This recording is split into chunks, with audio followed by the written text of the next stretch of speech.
This episode of Ticket Volume is brought to you by us, Invigate. Get service operations under control in no time. Get 1 free month of our software solution by going to try.invigate.com. Ticket Volume has invited the author of Co-Creating Value in Organizations with ITIL 4, an IT professional who got his start in a small 2-person company building computers at the age of 16. He's worked in IT as a Service Desk Analyst at IBM and over 8 years became a process owner. Since then, he has spent time in a myriad of roles, from business relationship management to service delivery management at Fidelity, Cab Gemini, and Rackspace, to name a few. His consulting experience is quite broad, with roles in design, enterprise service management, and so much more. Welcome to Ticket Volume, news and information for improving IT experiences. I'm your host, Matt Barron, and each week I chat with different leaders to share insights on service management, technology, and business. This episode, it's going to break the mold. I'm just kidding. It's no exception. I hope you're having a great Friday. And what are you looking to learn more about? Leave a comment, connect with us, or share our podcast with someone. Now, let's begin. Welcome, David Barrow. Hey, thank you for having me. It's so good to be here. Really appreciate it. Thank you for taking the time to be on Ticket Volume. I do appreciate it. You've got a new book out. You've just spoken at SR Vision. The world is kind of opening up to this idea of co-creating value. So let's dial back to the beginning. How did you come to find ITIL? How did you first discover it? Wow. So you mentioned previously that I had my break with the 2-person company, and that was awesome because I just got really stuck into IT. I didn't really have much of an idea about it, to be honest. I kind of flunked my way into that job, but hey ho, sometimes you get opportunities. And over the years, I just built computers, built networks, and discovered I was an absolutely terrible coder. So I ended up working on service desks, which led me to IBM. And working for IBM was the beginning of my real education. That company, I still lean now on what they taught me over 20 years ago. In terms of my kind of indoctrination into ITIL, they had me writing processes, but I was oblivious to what I was really doing. They were called Enterprise Service Management Architecture. And I always joked that the only enterprise that I knew at the time was that which Captain James T. Kirk flew around the galaxy. And I was writing these processes, and I was writing them very much from the perspective of how do I get from one point to another, and will that do what they need me to do, even though they were enterprise focused. But in doing so, they dropped me into ITIL V2.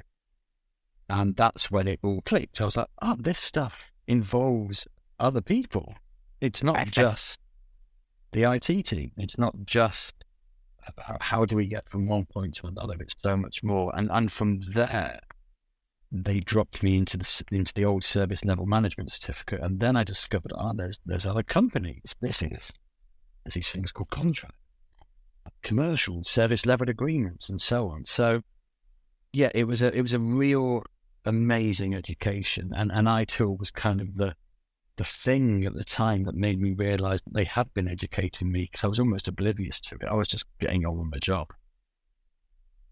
That's kind of brilliant, because you can see how at the beginning, even at the very beginning, you're starting to realize, in your first tenure at IBM, which of course, IBM, HP, those are 2 companies where if you've got experience there, especially in the 80s, 90s, and early 2000s, they really invested heavily in IT operations. How do we optimize? How do we make efficient processes? And I love how right away you started to realize that you're co-creating value, that there's more people involved than just IT. So what do you think are some of the primary challenges to co-creating value? Like why is this a challenging concept? Why is it something that needed to be added to ITIL for it to be relevant, to be something that we do? I actually think it was always there, but I, amongst others, misunderstood and misapplied it. No. So I think the concept of value co-creation was always in ITIL. I think that was actually at its core. but it was taught and received, and I would say more about the received. It was received in a way that this was how to manage an incident, how to run a change, how to manage a supplier. Those things were always intended to be knitted together and also not followed to the letter of the book. And what I think changed that, but was still saying exactly the same thing, was the guiding principles. And I honestly put it down to people unintentionally. Nobody was trying to do a bad thing, but we were misapplying a good thing. And I think that comes from the history of our profession is so short that all professions that came before it are seemingly getting from one point to another, and we treated IT in exactly the same way. And we acted as the experts, which we are, but we did to customers as opposed to doing with customers. And I think ITIL always said we should do with, but we didn't really grasp it and take it on board until those guiding principles made it abundantly clear. Some good stuff there. I really like the point that you made about ITIL's prescription. It can be a bit paralyzing to sit. Someone says this is how we do incident. Well, that of course is how everyone should do incident, or knowledge, or problem, or service delivery. And we in IT, I mean, I'm a technologist, right? I'm guilty of course, if there's a challenge, here's the solution, problem, tool, over and over and over.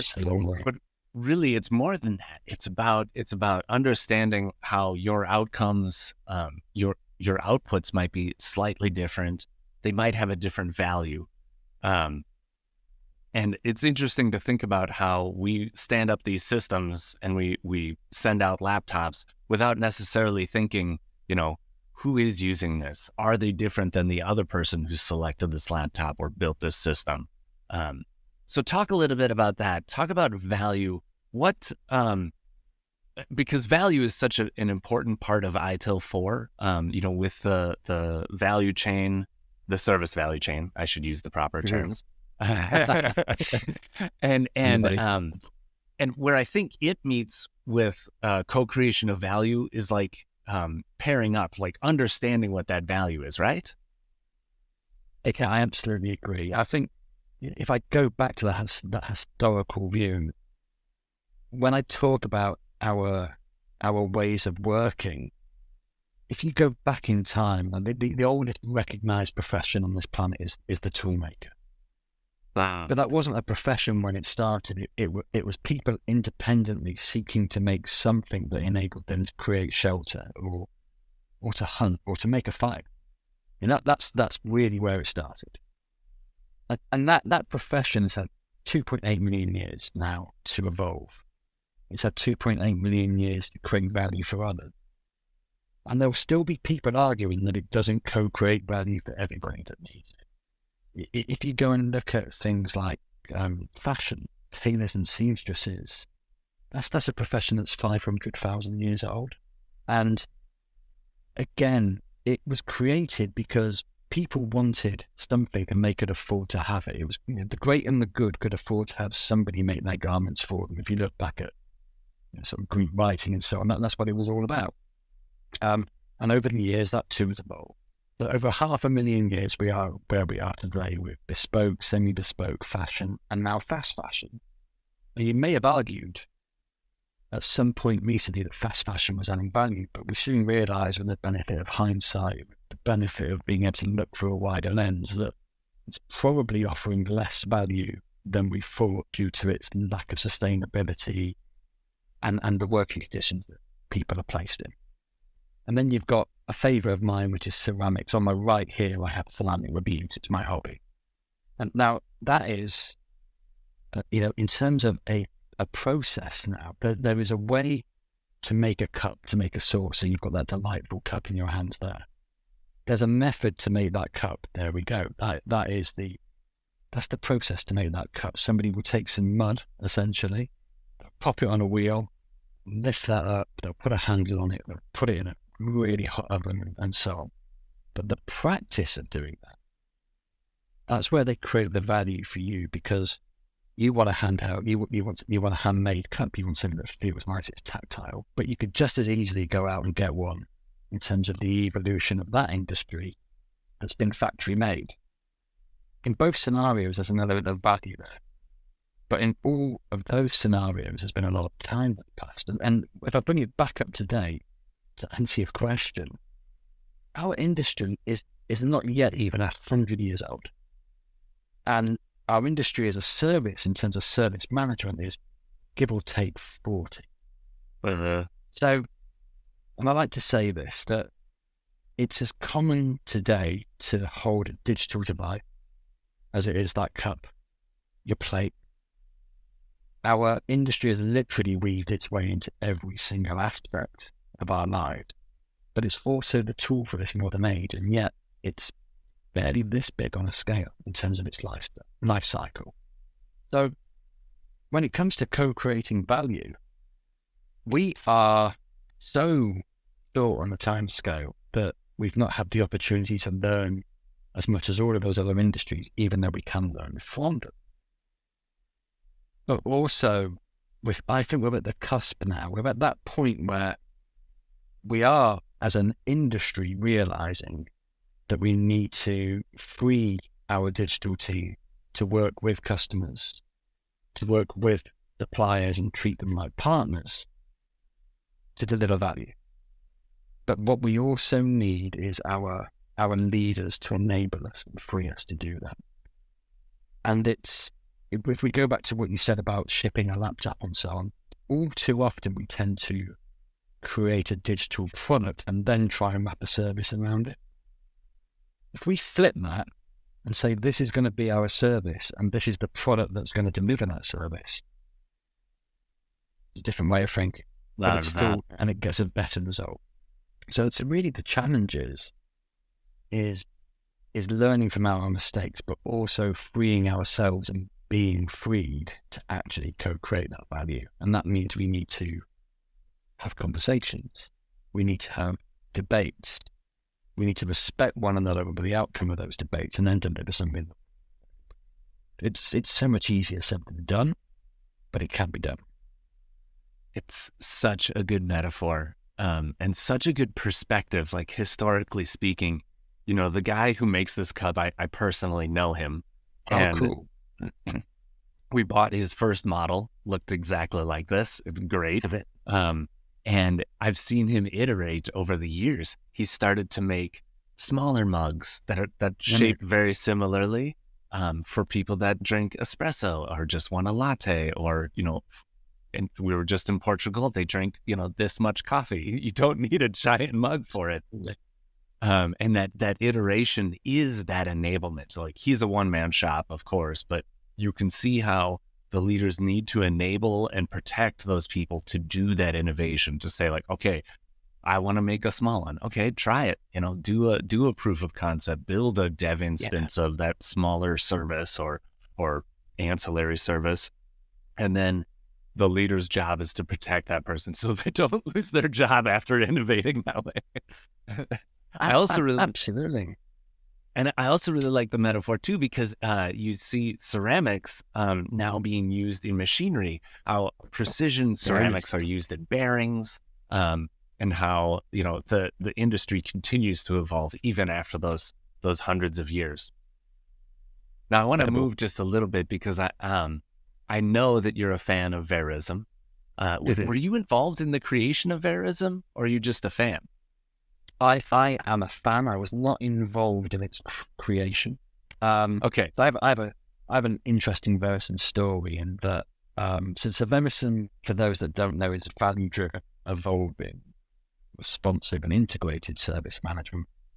And it came out of a number of thought leaders in sort of about 2016, 2017. 2017 is about when VeriSM Foundation came out.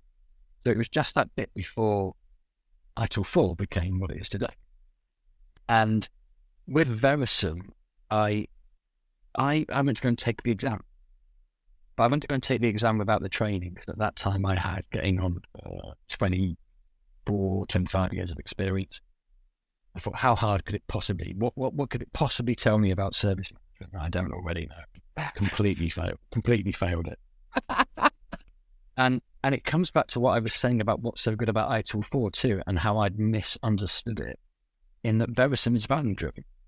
And it's about being integrated into organizations and their supply chain. So I answered every question as though I was just the IT team and the service manager.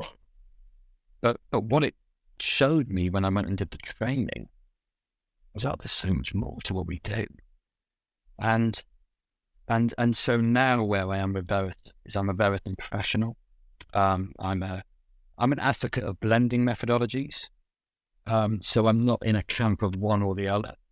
I listened to your podcast with Marcus, the VP of Product at PeopleServe, and I was overjoyed to hear him say that you can combine methodologies, because there's a misconception, one which I probably held until that point, which was they're just going to push what they want to push. And I'm so glad that is not the case, because you shouldn't need to make a choice per se.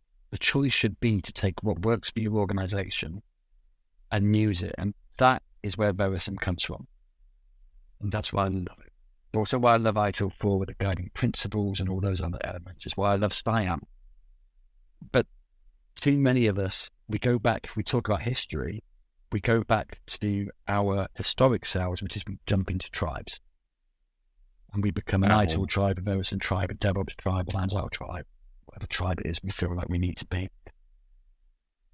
If we just look at these things, I think, how can I blend these things to co-create value for myself, for my customers, for my organization? And you can take and cherry pick the best of all of them. And what's better than being able to go and have the whole lot rather than just limit yourself to one single one? So, yeah, VeriSM for me is an incredibly well thought out way to really take that value-driven ethic and integrate it as a service management function in an organization. I sound like I'm trying to sell it. I'm not. I genuinely think everyone should look into it. You're trying to sell value, man. I mean, absolutely. It's over and over and over. That we in service management, the more we sell it, the better, because it's something that we constantly forget.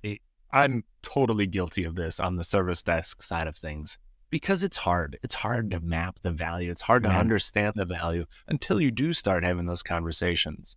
I want to take 1 second and just thank you for listening to the podcast. And we also really love that he pointed out that combining frameworks is valuable. It was it was so important that we put it in the title of the episode. Absolutely.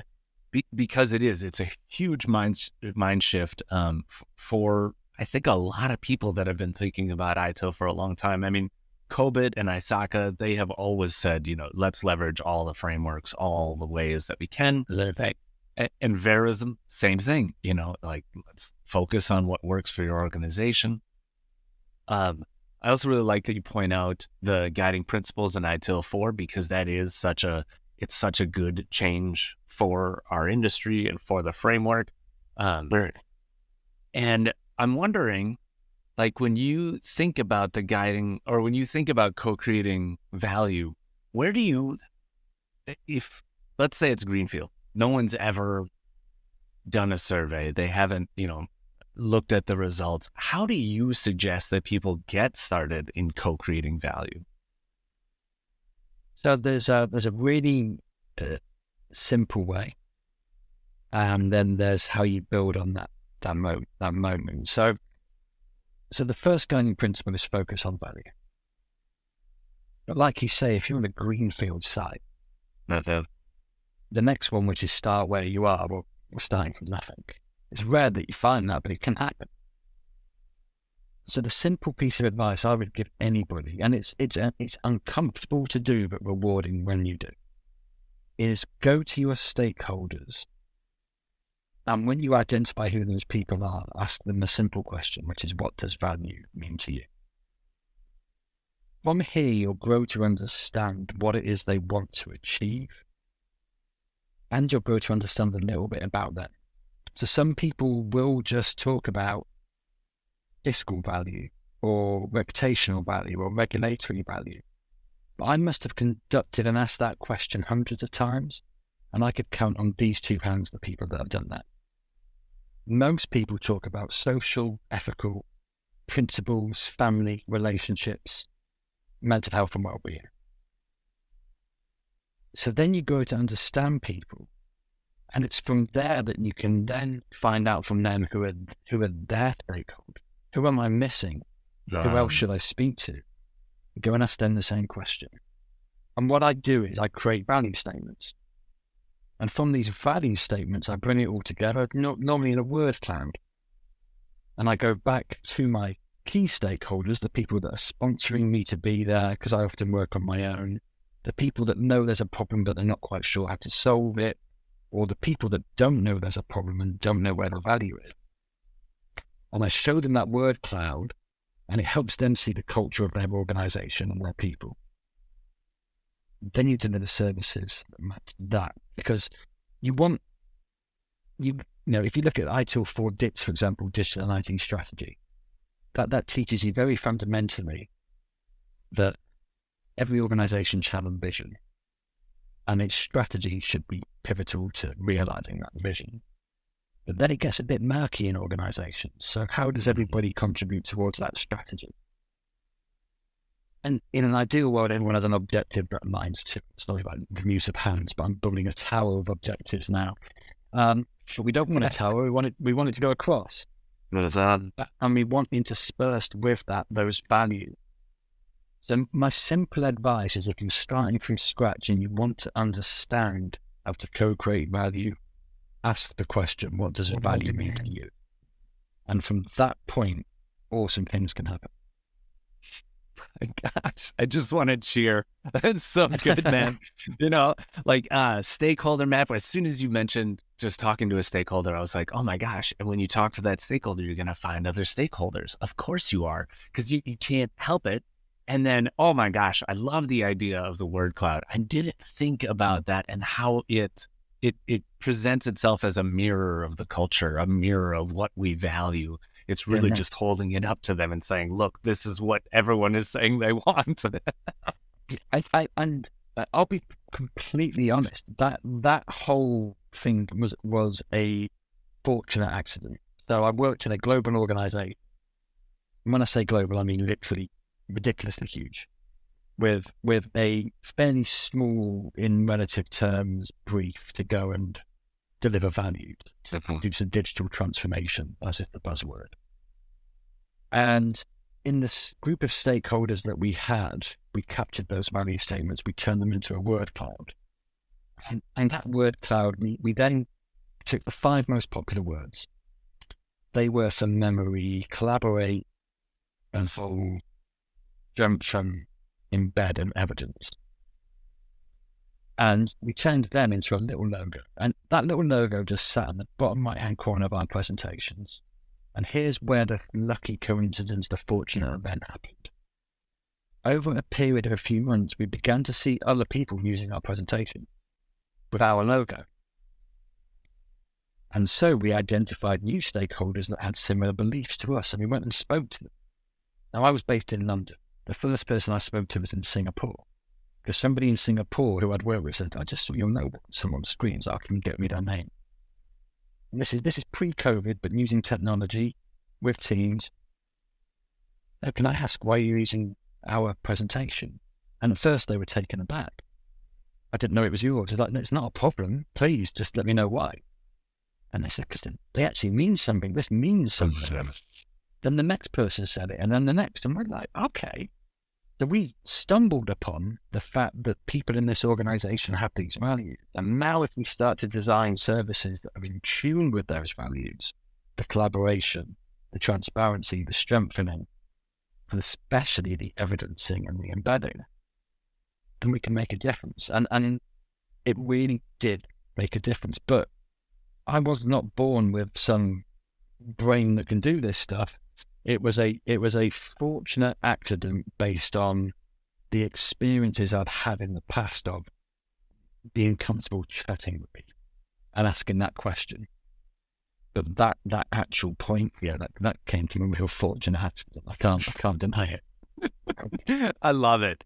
I'm one of those people that tries to live my values every day. And I stumbled upon a global organization as well in my consulting days. And as part of my research, I started to look, what are their corporate values? What are their corporate goals? And they had them directly on their website. Their values were literally printable, and I printed them off. They're the two clipboards back here on the left and right. Wow. And the values are so good to know because you have this understanding of just how to act. It's not a surprise, and people know, how they're going to align to that stuff when they're setting their goals, when they're working on their projects. My gosh, dude.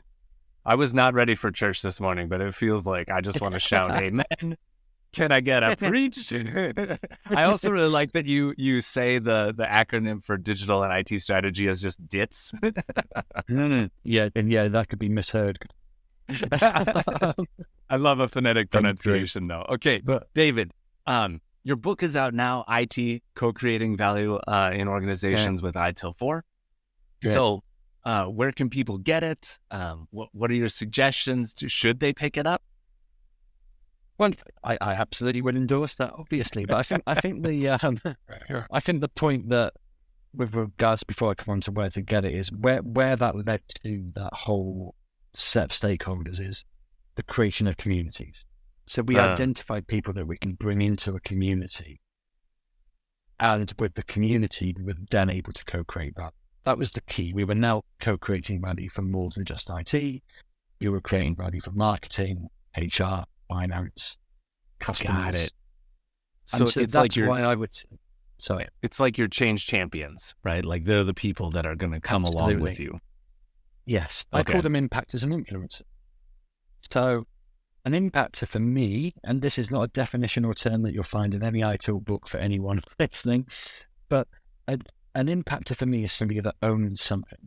They might own a process. They might own a bucket of money. They might own a team.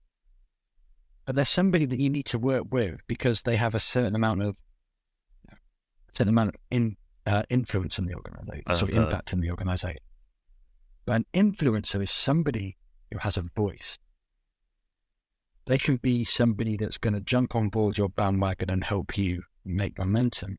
But equally as important are those people that don't want to do that, who don't agree, who feel like they need convincing. In fact, they're probably more important because you want to go and speak with those people. And so the reason why I would recommend somebody look at the book is I talk about the challenges that I faced through personal stories in doing that, in working with organizations and finding metrics that were telling a lie. They weren't intended to tell a lie, but they were telling a lie. And in one case, they were telling a lie that almost had a whole team disbanded. It talks about the challenges of bringing people together, but what it also talks about is that if you lift people out of the fires that we face every day, which means escalations, major incidents, failed changes, deadlines, etc., etc. If you go into most global organizations, in fact, if you go into most organizations, the only time people really work together during those scenarios, under duress, under pressure. If you build a community of people who have co-created values, who have a co-created charter to go and achieve those values, you also lift them out of that fire. You get them thinking outside of the fire, and a couple of things happen. Firstly, you get to go and make good change, like really beneficial change, and you co-create value. But the second thing is when an event happens in the future, they've got a different relationship than the one they had before. They know one another, they know the values of one another, they've had a conversation that isn't about an escalation or a deadline. And they work better together as a result. So I would recommend the book from that point of view. It talks about where I've got it wrong. It talks about where the communities, not me, the communities that I've worked with have got it right. And also it's a real, and each element is aligned back to those guiding principles. And I think for anybody at any stage of their ITIL 4 journey, it's of relevance because since it's been released, I've had people write to me and say it helps them pass the exam. I've had people write to me and say it's helped them make sense of ITIL. And I've even had one or two write to me and say, could it be an addition to what we do in ITIL? So the feedback is telling me that it's useful. And believe me, when I started writing it, I wasn't dreaming of any of those things. It was a Word document on my laptop, and much of what's happened since feels really surreal. But yeah, you can find it on here in the UK on the Stationery Office web pages, Amazon. It's released in the US on May the 1st on Amazon and local book resellers. And it's also available on Apple if you'd like to read it on your iPad or your iPhone. Just great. There's so much. My brain just keeps, every time you talk, I'm just like this and this and this and this. Like agile alignment. You can see how this just, it just works, because agile says to work with broad teams and all the stakeholders, but they don't say why necessarily. And so this kind of answers that question. I really love your point about how the relationship changes, because you can see outcomes. Like if you've been in a project where you're creating services with customers and with the proper stakeholder spread, you definitely know that the stuff just works great. I mean, you're always designing better services. There are always better results in the projects. But I never really took the time to reflect, especially as a consultant, because after a project, you're out the door. Yeah, but you do. Your relationship changes. And what's great about leaving those projects is, number one, you know they have those impact and influencers, the change champions that they partnered with, that are going to continue on and represent the voice that you've kind of been giving during that time. But then also that your relationship with that client also changes. You definitely get closer. And I definitely see that in my projects where we co-created value. Those people and those leaders are still connected with me on LinkedIn and still reach out and still want to work with me. That's awesome. Good stuff, David. Very, very good stuff. Where can people connect with you and learn more? So I am super active on LinkedIn. That's where I would recommend you connect. I'm always on there talking about co-creating value, inviting others to talk to me about co-creating value. I'm also the co-creator of a Women in Technology IT Service Management community of practice. If you go on my LinkedIn, you can join that community, but more importantly, you can register to mentor or be a mentee for Women in Technology. And I'm also a member of various other communities of practice for the ITSM, the British Computer Society, and this is always a tongue twister, the International Organization for Standardization, or ISO, as better known. If you come and connect with me, I can speak to you about any of those things, and I would invite you to come and join me on those communities and those committees, and we can, sounds incredibly cheesy, but we can create or co-create value, not just in one organization, but in many. I love it. What a great call to action. Thanks for taking some time to be on Ticket Volume today, David. My pleasure. Thank you for having me. I really appreciate it. And for our audience, thanks for listening to this episode. We've got a bunch more out there, so make sure to subscribe to receive an alert every time there's a new episode. You can also submit a specific topic or provide feedback by DMing me or leaving a comment on Ticket Volume's LinkedIn page, because I'm going to see it. If you put it out on the internet, I'm going to see it. And speaking of that, if you like today's podcast or want to share feedback, please do so. Please leave a review. You know that the algorithms reward us for your interactions. This podcast is brought to you by Invigate, the all-in-one IT service and asset management system that helps organizations with world-class IT support teams. If you're looking for a solution to build your help desk without the headaches of year-long implementations, you will love Invigate. In fact, IT teams from NASA, Toyota, and McDonald's use Invigate to manage requests, automate workflows, and centralize inventory data so that they can focus on delivering better service. Because good service is good business.